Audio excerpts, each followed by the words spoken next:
কয়েকদিন ধরে সামাজিক মাধ্যমে ভেসে বেড়াচ্ছে কিছু অদ্ভুত ছবি। তাতে দেখা যাচ্ছে কোনো একজন তারকা কিংবা একটি গ্রুপ ছবিতে থাকা লোকেদের মাথার ওপরে এঁকে দেওয়া হয়েছে অনেকগুলো লাল দাগ, যা অর্থ প্রকাশ করে এক ভিন্ন কিছুর। একে একে বিষয়টি রূপ নেয় ট্রেন্ডে। বিশেষ করে মিম কিংবা ট্রোল পেজগুলোতে এ ধরনের পোস্টগুলো দেখা যাচ্ছে, আর তাতে নানা ধরনের প্রতিক্রিয়া ও মন্তব্য জানাচ্ছেন নেটিজেনরা।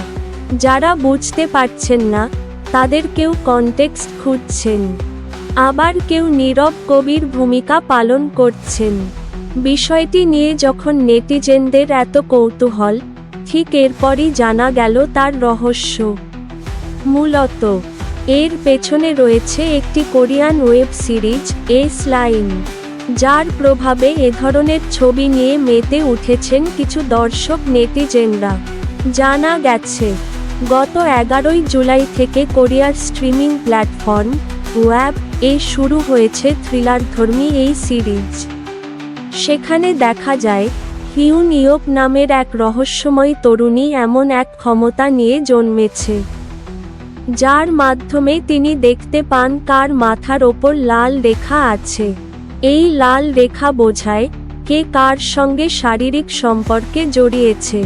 পরে এক বিশেষ চশমার মাধ্যমে আরও কয়েকজনও সেই লাইন দেখতে পায়, আর সেখান থেকেই গল্প মোড় নেয় ভয়াবহ দিকে। সমাজে ছড়িয়ে পড়ে বিশৃঙ্খলা, শিক্ষক, ছাত্র, পুলিশ, কেউই রেহাই পায় না।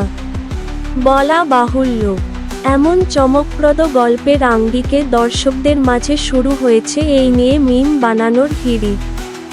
কেউ নিজের পুরনো প্রেমিকের ছবিতে এঁকে দিচ্ছেন লাল দাগ।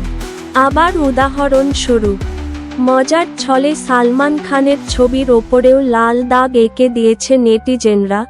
যেই দাগগুলো শেষ হয়েছে তার আলোচিত সকল প্রাক্তন প্রেমিকাদের ছবির ওপর, যেমন ক্যাটরিনা কাইফ, সঙ্গীতা বিজলানি, ঐশ্বরিয়া রাই, জ্যাকুলিন সহ অনেকে। এদিকে এস-লাইন সিরিজটি মূলত ওয়েবটুন নির্মাতা কোমাবি র ডেথ ট্রিলজি র তৃতীয় কিস্তি। আগের দুটি সিরিজ ছিল আ কিলার প্যারাডক্স ও আনরিজলভড।